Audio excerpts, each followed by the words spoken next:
بسم الله الرحمن الرحيم. اللهم صل وسلم وبارك سيدنا محمد. اول ما تدخل لايف كده عايزك بس تستعيذ بالله من الشيطان الرجيم، وممكن تبقى تسلك ودانك شويه عشان لو سمعت صوت الصياح عالي. احنا ما نمناش لحد دلوقتي من صوت الصياح، والموضوع صعب. في في صوت في صوت ايه في اصوات للكمبرسات طالعه، والصياح من 100 عقبه، والصياح من 100 صرمه، والصياح من بنيامين حنانيا الاسيوطي ببلعوتي الزلوطي. فمبدئيا كل سنه وانتم طيبين. انا لسه لابس صلاه العيد والله يا اخويا، لسه راجع من ساعه الصلاه، عشان كده تلاقيني مختفي. الناس اللي بتسالني انت مختفي ليه من بعد بيان الرابطه؟ وانت طيب يا احمد، يا رب كل سنه وكلكم طيبين يا حلوين.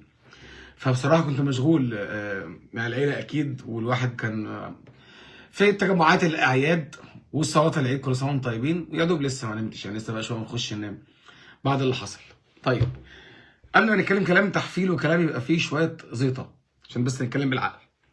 الحته بتاعت انا الدوله يا رفاعي، انا شفت بيان الكومبارس القديم، ما بشوف عارف ان في هنا بقى زملكاويه بتيجي تختلف معايا وتقول لي اسلام بتتكلم عننا في الكوره كويس. كلام الكوره حاجه، وكلام بره الملعب حاجه ثانيه خالص. انا قلت لك المعلومه دي كذا مره.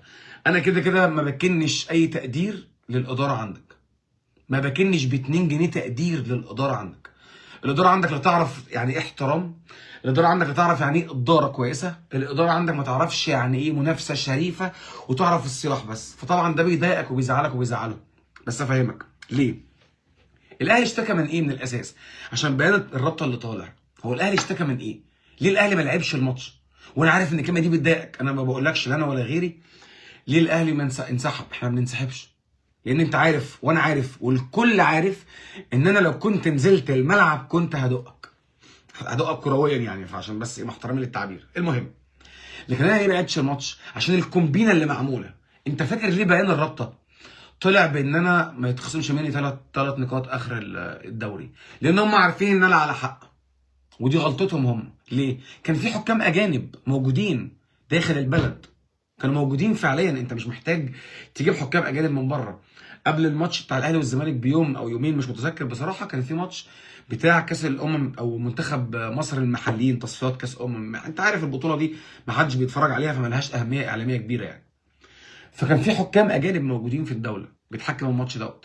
فانت لو اتحاد كره نزيه بتاع هنا بوريده، اللي هو كان في 2019 موجود ساعه خفير اجيري، ساعه السبوبه اللي اتعملت بتاعت خفير اجيري، لما كان معمول له عقد ب 110,000 دولار، وقال لك بكل فجر، مش هجمل اللفظ، بكل فجر قال لك انه بيقبض 50,000 بس، وانه بيتاخد منه 60.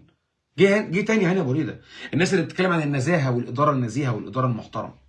فهنا ابو ريده عشان يروق على سعادتك راح جاب لك محمود بسيوني الملاك اللي رايح جاي يحكم للزمالك وبيراميدز، اللي اتوقف قبل كده عشان خاطر بيتصور مع صاحب محل زملكاوي بتيشيرت الزمالك عادي، واخد صوره مع الراجل. هو ما حدش يعرفه اساسا. محمود بسيوني لولا فضايحه التحكيميه ما كانش حد عارفه. يعني انت لو سالتني يا اسلام محمود بسيوني شكله عامل ازاي ما اعرفش، مش هكذب عليك يعني. وانتوا طيبين يا رب، انا شايف كل سنه وانتم كتير. فالمهم خليني نكمل كلام. طيب، عشان برضو في شويه اهلاويه كده ربنا يعيننا معاهم شويه، فخلينا بس نكمل. فانت بقى انا ما جيتش العب عشان خاطر ما كانش فيه حكام اجانب، انت المفروض انك تيجي حكم اجنبي.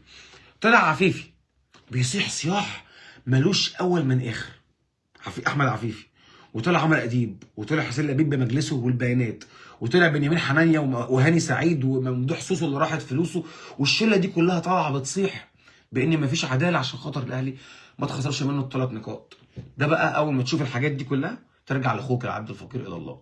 قلت لك ايه قبل كده؟ تلهيك الوحشه، تلهيك واللي فيها تجيبه فيك، هم دول اللي بيعملوه. ان مفيش عداله، بيتجاملوا من بيتجاملوا. سيبك من طوب الارض، سيبك مع يا جدعان، اللي عايزه يشتم سيبه يشتم. هو واقف قدامنا يا جماعه، ركز معايا في الكلمتين. سيبك من اللي بيشتم يشتم، اللي بيشتم مش واقف قدامي، ده واقف ورا كاميرا زي حسين لبيب بيطلع يصيح بس. كان هيقف قدامي هرقع له صداغه، ما تشغلش بالك، سيبك من الشتيمه، خلينا نكمل كلام.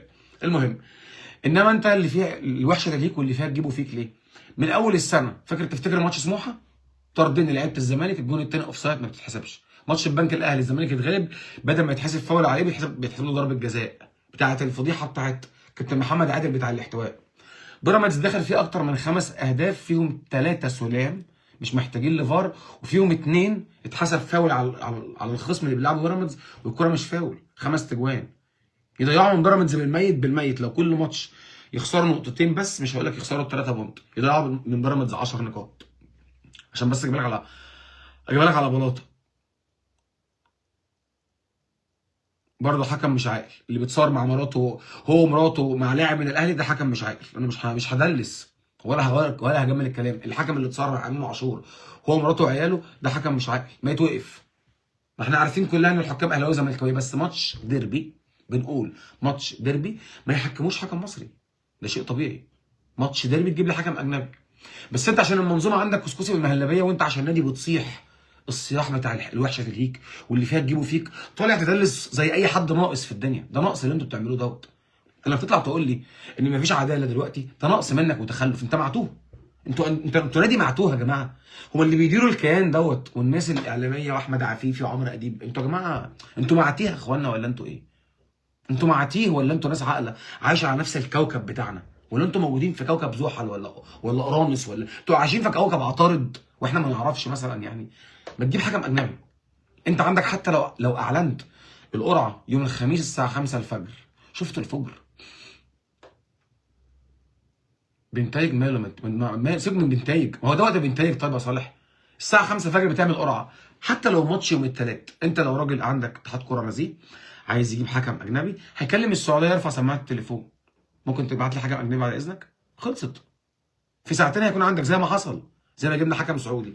انما انت منظومه كسكسي من المهلبيه، واللي انت بتشوفه دوت زي ما انا قلت لك. انا البلد رفاعي، واللي عمله الخطيب للمره الثانيه، حتى لو في نسبه خطا مش هنكر، مش هغير كلامي. حتى لو انا ايدت اللي حصل في اول اللي حصل، زعلني بس خساره الثلاث نقاط. بس اوعى تفتكر ان هي خلصت كده. يعني اوعى تكون فكر ان احنا مثلا هنرتضي بالخصم الثلاث نقاط والاهلي مش هيكمل في المشكله بتاعته. هم بيحاولوا يرضوا الاهلي لان هم عارفين ان الاهلي على حق، مش هجيب لك على بلاطه. دي ناس كبيرها تصيح وكبيرها تطلع تشتم، يسلطوا عليهم بقى بتوع السوشيال ميديا، فاهم؟ العيال بتوعهم بتوع السوشيال ميديا، بتاع المصطبه والردحه والرديحه بتوعهم. انما انت لما تيجي تكلمهم كلمتين بالمنطق والعقل، هو هيخش يشتمك. مش هقول لك انت صح وانت طيب يا هشام، مش هقول لك ان انت صح، مش هقول لك ان احنا كسبنا السنه دي نقاط كتير احنا وبيراميدز بمجاملات تحكيميه فجه. مش هقول لك الجو ده خالص. مش بتشتكي يا ابني بتقول ان انا واخد 44 دوري او 45 دوري او 49 دوري او 50 دوري واخدهم بالتحكيم؟ طب ما نجيب حكام اجانب، ماتش ديربي نجيب حكم اجنبي. طب لو انت بتشتكي من التحكيم بتعمل ايه في القاره؟ اذا كنت انت او بيراميدز كومبارس. عارف ايه اللي بيضايقني برده شويه في حته ايه؟ الزملكاوي بقلب اسود، في فئه كده من جمهور الزمالك عندها كميه كره للاهلي مش طبيعيه. اللي هم بقى تلاقيهم تلات ارباعهم اللجان والعيال المعاتيه. اللي انا هفهمك مين المعتوه. اللي يقول لك ايه؟ انا بكره الكيان ده لانه دايما بيطلع على قفا غيره. نادي بينجح بالرشاوي، نادي بينجح بالمحسوبيه وبالبسطه وبالفلوس هو انت ابني مش شايف رب الكون ب 2 جنيه؟ لو انت راجل مظلوم الظلم ده كله السنين دي كلها، ما حدش بيعمل تاريخ في البلد دي الا انا. انت فاهم حاجه؟ طيب لو انا النادي بتاعي مش متوقف على اداره وعلى لعيبه كويسه وانا بنجح بالرشاوي، انا ليه من 2013 لحد ما جيت طرقعت لك في نهائي القرن في 2020 ليه ما نجحتش في افريقيا وما كسبتش البطوله رغم اني وصلت للنهائي مرتين في 2018 و2017؟ ليه ما كسبتش 6 سنين البطوله دي؟ 14 15 16 17 18 19، قعدت 6 سنين ما بكسبهاش عشان ما حدش يقول لي 7 سنين. في السنه السابعه كسبناها. 2014 خدت الكونفدراليه، وبقيه السنين دي ما خدتش ولا بطوله قاريه. حتى 2014 كانت اخر بطوله قاريه ليه. حتى السوبر الافريقي خسرناه. انت متخيل ان انا ماشي بالرشاوي ده كله وجيت ال6 سنين دول يعني فلوسي عطلت؟ ده كان عندنا محمود طاهر الله اكبر على فلوسه، ملاش اول من اخر، يشتري القاره اللي احنا عايشين فيها. محمود طاهر اللهم لا حسد. فده التخلف وده العاده اللي انت مش عايز تشوفه.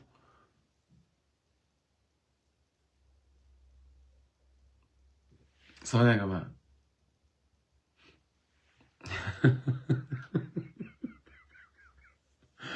انا برضه بيجي عليا وقت ما بعرفش اكبر دماغي بصراحه الضحك. كان لازم القرعه تعلن قبل 15 يوم اول مباراه في الدور الثاني اسلام. لا يا وليد، القرعه اوريدي معموله من بدري. القرعه اوريدي معموله من بدري يا جدعان. هو انتوا مش سالتوني قبل ماتش الاهلي والزمالك وقبل القرعه اللي اتعملت يوم الخميس قبلها ب4 ايام كنت عامل لايف يوم الاحد؟ مش في ناس سالتني قالت لي يا اسلام هو الدور الثاني المفروض امتى؟ قلت لك الثلاث اللي جاي. وحد قال لي جبت الكلام ده منين؟ قلت لك اللايف موجود ما اتمسحش. قلت لك ما تسالنيش جبت الكلام منين، مش بتاعتك. بس انا متاكد مليون في الميه ان يوم الثلاث اللي جاي اول ماتش للاهلي. فاكرين؟ خش هتلاقي اللايف موجود على الفيسبوك، بس اللايف بيتمسح بعد 30 يوم عشان ما تجيش بعد فتره تدور عليه. شوف القرعه كانت يوم كام؟ انا عملت اللايف قبلها ب4 ايام، كان يوم الاحد او الاثنين، 3 او 4 ايام. قلت لك ايه في وقتها؟ ان المركز الاول هيلاعب التاسع، والتاني هيلاعب الثامن، والتالت مع السابع، والرابع مع السادس، والخامس باي هيريح، وهنرجع ندور العجله. الكلام ده كان معروف من اول القرعه اللي اتعملت في الدور الاول خالص، كان كله عارف الكلام دوت. لكن هي تيجي تتغير. وشوف، اكدب الكدبه، اكدب كدبه واحده، اختار كدبه واحده تكدبها كتير وانت طيب يا يوسف. اختار تعلن مش تتعمل. ماشي يا وليد، يبقى انا ما خدتش بالي، معلش. تعلن، اختار كدبه تكدبها كتير، اكدب الكدبه كتير، هتلاقي انت نفسك صدقتها. بس اختار كدبه معينه. يعني اقول مثلا اي حد يسالك انت شغال ايه، قول له مثلا شغال طبيب جراح، انك دكتور. اقعد كده، كل واحد يسالك حاول تقعد وسط ناس غريبه كتير يسالوك انت بتشتغل ايه، تعرفوا عليك، قول لهم انا دكتور طبيب جراح، جراح قلب. مره، اتنين، تلاته، اربعه، 10، 20 سنه. هتيجي تلاقي نفسك السنه الثانيه دي ممكن تصحى من البيت، تاخد بدلتك وتاخد البلطو، تشتري لك بلطو طبي، ورايح على المستشفى بتدور على غرفه عمليات تخش تعمل عمليه قلب. ما انت مع كده، هو ده اللي بيحصل. والله العظيم اسمع من اخوك، هو ده اللي بيحصل حرفيا. حرفيا ايه هو؟ احنا مظلومين. الاهلي نادي الدوله. بص، احنا السنه اللي فاتت اتخصم مننا 6 نقاط عشان انت عملت زي الفار. السنه اللي فاتت انت عملت زي الفار. انت ما جيتش ليه الماتش؟ ايه الحجه بتاعتك؟ ايه حجتك انك ما تجيش الماتش؟ هل احنا وبعتنا؟ بص القذاره في ايه؟ شفت شويه زملكاويه بيقولوا لك ايه، احنا طلعنا ناس محترمه، والسنه اللي فاتت احترمنا اتحاد الكوره وبعتنا له وقلنا له احنا مش جايين. هو انت معزوم على الفطار ولا على سحور في خيمه رمضانيه بتاعت ام حسن؟ في ايه يا معلم؟ انت بتقول ايه؟ ايه ده اللي انا ما احترمت اتحاد الكوره وقلت له انا مش جاي الماتش وبعت له خطاب؟ هي خطوبه شيماء، هي حنه صفاء عزماك، فانت قلت لها صفاء انا مش جاي معلش الحنه، فاقول لك والله كتر خيرك ان انت اعتذرت. ده ماتش كوره في بطوله رسميه، انت تيجي عندك سبب قهري، عذر، عندك ظروف، دي حاجه تانية. كان ممكن تقول اسباب ظروفك، انما ما عندكش ظروف، ما عندكش اسباب. انما انا مش جاي عشان عايز حكم اجنبي. ليه تجيب لي محمود بسيوني؟ ما تجيب حكم اجنبي، ده ماتش ديربي. وانت طيب يا علي يا رب، وانت طيب يا محمد. ثواني حاضر عشان شايف السياح. يا اسلام ما تبقاش زي البيب بيب ده، احمد ده اكيد زملكاوي. انت ما عملتش حاجه واحد تقول لك انتصرت، انت عدلت المنظر شويه، بس احنا كزمالك خسرت لان انا السنه اللي فاتت اتطبق عليا اللحن، انما انت لا. فده اللي مدي الاهلاويه طعم الانتصار، غير كده مفيش. وعيد سعيد عليك وانت طيب يا علي. بص يا علي، ده احمد مش علي، احمد السيد. بص يا احمد، ما تثبتنيش في حته ايه اسلام ما تبقاش زي البيب بيب. انا ما عنديش فكره البيب بيب، وكل فئه في الجمهورين فيهم بيب بيب. انا ما بقولش ان انا انتصرت، انا ما طلعش مني لفظ ان انا انتصرت طول اللايف خالص. في واحد اسمه محمد فكري بيقول لي ايه، بيقول لي جمال جبر مروق عليك وبيصرف جامد. انا اصرف عليك انت وجمال جبر. انت وجمال جبر ما تعرفوش تكفوا مصاريفي، فريحها. المهم، ما علينا، خلينا نكمل مع الناس العاقله بس المحترمه. المهم، انا ما ينفعش اقول لك ان انا انتصرت، بس بقول لك ان انا على حق. فرق كبير، فرق كبير. بقول لك ان انا انتصرت واقول لك ان انا على حق، فرق كبير. انا بالنسبه لي عشان اكون معاك دغري، الانتصار الماتش يتعاد، هو ده الانتصار، وانت ما تجيش او الدوري يتلغي. ده بالنسبه لي انتصار. انما ما سيبوش لبيراميدز. انما انت دلوقتي كزملكاوي هتبقى محطوط بالنارين، انت تبقى محطوط بالنارين. طول عمرهم كومبارس، ده شيء طبيعي. ايه هم النارين؟ افهمك. هتيجي تكسب بيراميدز الماتش الجاي بتاعك واخد الدوري انا، ولا تتغلب وتلعب كونفدراليه؟ شوف، تكسب بيراميدز الماتش الجاي واجي انا اترقعه لك واخد انا الدوري وممكن تشارك في افريقيا، ولا تيجي تسيب الماتش يا مستر تفويته بتاع النزاهه وبتاع الشرف وبتاع الكرامه، واخد انا افريقيا، واخد انا قصدي العب انا في افريقيا وانت ما تلعبش؟ بالعقل والمنطق يعني.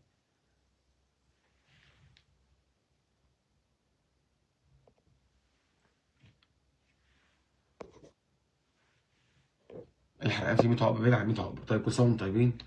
يا عم قدرنا في ايه يا صلاح؟ معلش يا جماعه انا بتكلم، فاعذرني لو الكومنتات، ما احنا بنطلع على التيك توك ناخد الكومنتات براحتنا هناك، فاعذرني لو في كومنتات بفوتها، ببقى بتكلم ومش واخد بالي يا صالح. ايوه انا مش عارف اقول ايه، لف حواليها انت بقى. حوار بانتاج ده بوم، بس ما عنديش معلومه فيه اكيد بصراحه، عشان ما اكدبش عليك. حوار بانتاج ما عنديش فيه. لا لا يا صفوت، انا على حق، انا على حق يا صاحبي. صفوت بيقول انت مش على حق يا صاحبي، لا انا على حق يا صفوت، عشان نتكلم بمنتهى العقل والمنطق. انا على حق جدا جدا. انت ماتش صفوت جاي بتلعبني ومش مفيش حكام اجانب، والرابطه اعلنت ان انا هتكفل بالثلاث ماتشات، اهلي وزمالك، اهلي وبيراميدز، زمالك وبيراميدز، هتكفل بالثلاث ماتشات دول تحكيم اجنبي. ما تجيبش حكم اجنبي ليه؟ مين ده اللي مش على حق يا صفوت؟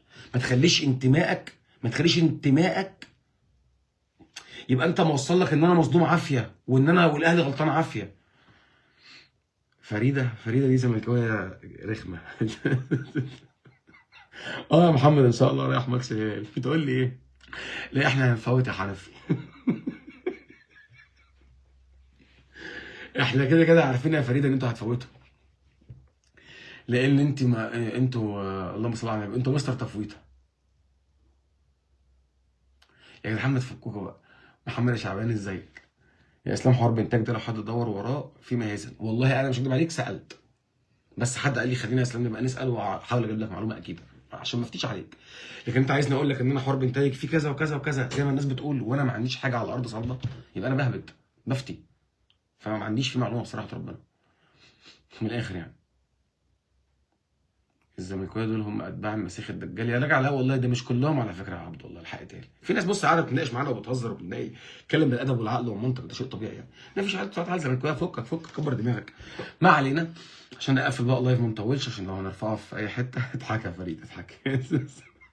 اشهر تفويته هم هيفوتوا الماتش خد بالك، بس اذا الدوري كمل والله العظيم. شوف حالتين، ده رايي انا فيهم، حاله مصر كلها تبقى شايفه ان الاهلي انتصر في الحالتين اللي هقولهم لك. الحاله الاولى ان الماتش يتعاد، لو الماتش اتعاد مصر كلها تبقى شايفه ان الاهلي انتصر. انما الحاله الثانيه من وجهه نظري انا، تتفق تختلف معايا ده حقك. الحاله الثانيه بالنسبه لي ان الدوري يتلغي. ما هو متعه، ما انا قلت لك قبل كده كذا مره، انا مش اهلاوي بصرم زي العيال الزملكاويه بصرم دي. في حال زملكاويه عندي بصرم على البيج، يعني الزملكاوي بصرم افهمك مين الزملكاوي بصرم. اللي ما عندوش مشكله بيراميدز ياخد الدوري بس الاهلي لا. عيل معتوه حرفيا، انا عكسه. انا عندي الزمالك ياخد الدوري ولا بيراميدز لا، ما عنديش مشكله. اصل انا عاقل، انا عارف ان الزمالك راح ولا جه اسمه الزمالك، يبقى الزمالك تاني اكبر كيان في القاره مش في مصر بس. فالزمالك ياخد الدوري بالنسبه لي منطقي عادي، ما هو ياما خد كتير برضه 14 يعني. خد 14 دوري بحالهم يعني، ما تعرفش خدهم ازاي. يا اخي بيحاربوا دوله، الله يعينهم. فما عنديش مشكله ان الزمالك ياخد دوري، انما صوت البلعوطي لا صعب. ايوه ما احنا عايزين تجيب لنا معلومات بالتفصيل، والله هحاول اتصرف، مش هكدب عليك يعني. وصلت لحاجه والله هقول اكيد. اكيد لو انا عندي معلومه اعرفها عن حاجه معينه انا هقول، بس انا لا بتاع اخبار ولا بتاع حصريات فاهمني. فبس عادي ممكن وانا في الاستاد اعرف حاجه بالصدفه. اللي سالني على الماتش بتاع الهلال انا جاوبتك ان شاء الله باذن الله بدون مقاطعه رايح ماتش الهلال.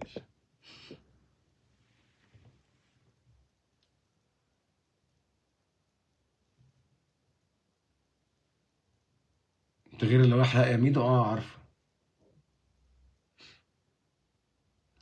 مش كلهم برضه الله يرحمه، هتلاقي زملكاوي مدلس عادي، وهتلاقي زملكاوي عاقل عادي، عادي خالص. بيراميدز هيسيب الزمالك الكاس والزمالك هيسيب الدوري، يا عم يسيبوا بقى لبعضيهم بقى ان شاء الله يليطوا ما تخليناش نقبح. يلا الحلوين لحد كده مش عايز اطول عليكم، ونشوفكم ان شاء الله في فيديو جديد ولا لايف جديد. هحاول اطلع معاكم، انا لسه هقوم انام بصراحه مش هكدب عليكم. الدوري هيتلغي عشان العك والارجاني ما يزعلش، خليكم انتوا عايشين في المظلوميه دي يا فريده. يلا حلوين، كل سنه وانتم طيبين، واشوفكم يا رب على خير. السلام عليكم.